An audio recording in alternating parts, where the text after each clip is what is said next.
आता ठरवून सुपारी असते, लोक बोलतात, आरोप करतात, काहीही बोलतात, येणं न घेणं कशातही आपलं नाव ओढतात.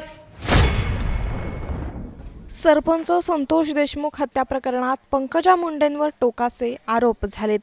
वाल्मिक कराड आणि पंकजा मुंडेंचे संबंध जोडले गेलेत.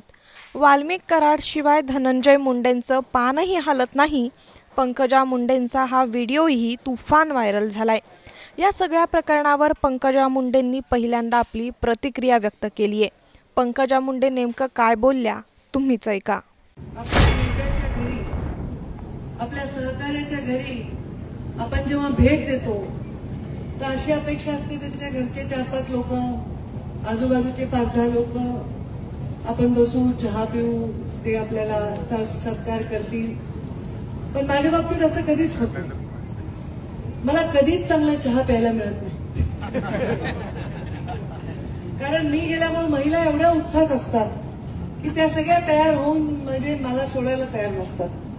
मग आता माझं असं ठरलंय की ज्यांच्या घरी मी जाते त्या पुरुषांनी चहा करून पाजवला पाहिजे.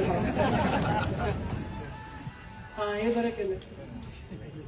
तर इतकं प्रेम, इतका जल्लोष, मला या सगळ्या गोष्टींनी एखाद्याला मस्ती येईल ना थोडं, अरे मी गेले, असे लोक, एवढी गर्दी, अमुक तमुक, मला टेन्शन येतं. मला वाटतं बाबा मी एवढ्या लोकांच्या अपेक्षा कशा पूर्ण करू, खूप टेन्शन येतं मला. नको नका.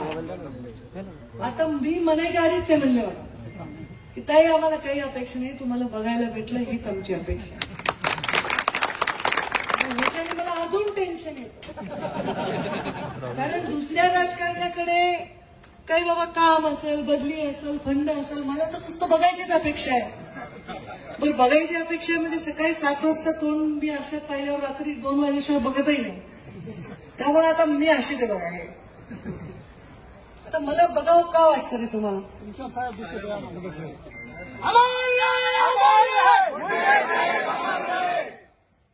मला बघावं का वाटतं तुम्हाला? आता माझी एवढी लायकी करे साहेबांची छबी माझ्यामध्ये दिसावी, पण मला तुम्हाला बघावं वाटतंय कारण तुमच्या प्रत्येकाच्या डोळ्यात मला मुंडे साहेबांची छबी दिसते. मला वाटतं माझं कौतुक मुंडे साहेब करायचे बरं का, त्यांच्यानंतर कोण कौतुक नाही केलं रे माझं, तुम्ही करता. मुंडे साहेब विचारायचे, पंकजा आली का, भाषण कसं केलं, कशी चालली, कशी बोलली, माझ्यासारखी आहे का, माझ्यासारखी बोलते का. मी सगळं तुमच्यासारखं करते, फक्त खिशातून कंगवा काढून केस नाही मिळतात. सगळं त्यांना फार अर्जुन भाऊ कुठे सभा घेतली की तिथल्या कार्यकर्त्याला फोन करायचे, कशी बोलली, काय काही. सगळ्या ठिकाणी लोक म्हणायचे साहेब आज तुमचं काही काम नाही, आम्ही ताईंवर भागवतो. सगळे तसे म्हणायचे. एक दिवशी मला म्हणले आता माझं काही काम नाही, म्हणले माझी शेवटची निवडणूक आहे. एकदा म्हणले, 2दा म्हणले, 3दा म्हणले. मी बाबा सारखं असं का म्हणायला तुम्ही शेवटची निवडणूक आहे? तर मला म्हणले ज्या हातात समाज म्हणजे जात नाही बरं का, जात नाही, इथे सगळ्या जाती धर्माचे लोक आहेत. ठीक आहे माझे पाहुणे रावळे असतीलच, आता ज्याचं त्याला प्रेम असतंच आहे, जात नाही ती जात, पण जातीवादी नाही आम्ही, जात नाही समाज म्हणते. ज्या समाज ज्या हातात द्यायचा आहे ते हात तयार झाले. आता मला काही टेन्शन नाही, मी माझा पुढची निवडणूक लढणार नाही, मी रिटायर होणार आहे, मी तुझ्या घरी येऊन राहणार आहे, तू म्हणणार म्हातारा खोकायलाय, मला त्रास झाला, अशी गंमत करायची माझी, आणि मला ती सेवाच करायला नाही मिळाली. साहेबांना जेव्हा लागलं असं आपल्याला कळलं असतं आणि म्हणले असते की मुंडे साहेबांना 2 बाटल्या रक्त पाहिजे, 2 कोटी बाटल्या रक्त तिथे तयार झालं असतं. तर संधीच नाही मिळाली, संधी नाही मिळाली. तेव्हा मी राजकारणात काम करते. बघा राजकारण आहे, राजकारण म्हणजे गढूळ पाण्यात कपडे धुण्यासारखे. त्याच्यात पुन्हा मी त्रुटी फिरवून किती फिरवू.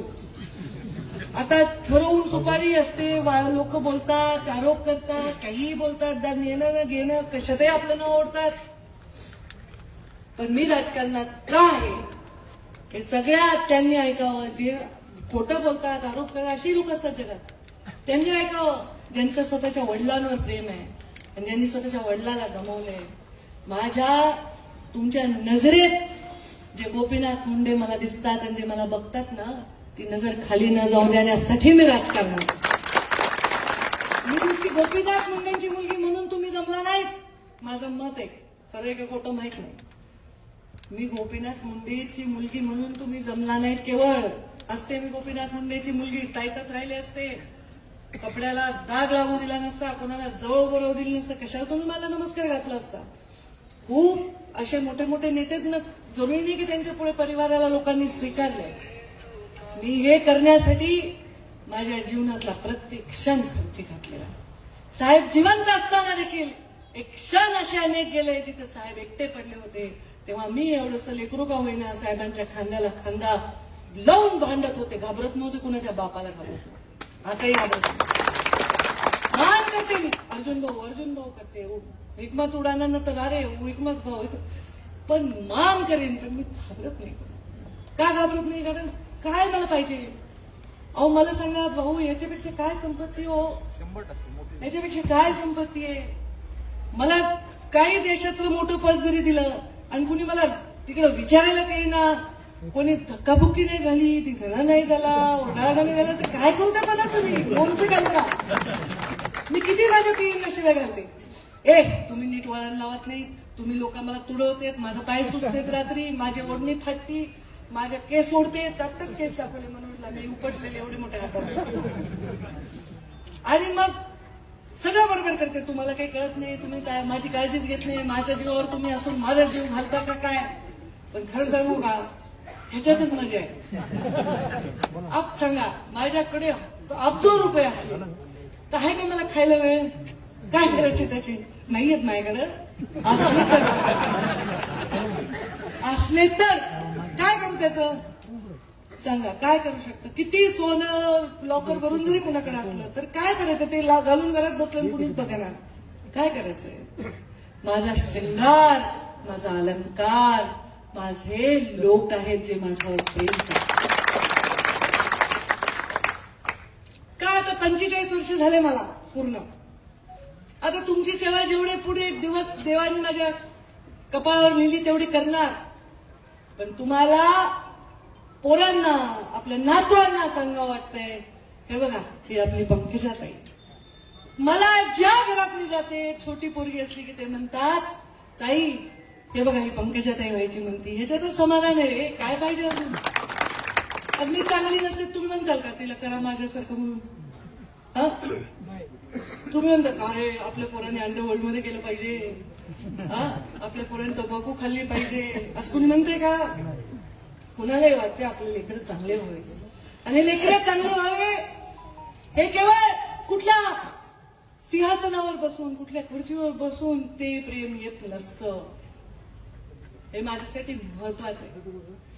आता तुमच्या गर्दीचं टेन्शन अजूनही काय बाबा, मला एवढे डीपीसीचे पत्र मी एवढा नाही दिला, नाहीच डीपीसीला. आता मला टेन्शन आलं, पण त्यांनी सांगितलं बघूनच पोट भरते. बघा तुम्ही तर पत्र घेऊ शकता. बघू आता कोर भर जितकं वाढता येईल वाढू. आम्ही आमच्या हातात ताट आहे, जेवढं वाढता येईल तेवढं वाढू.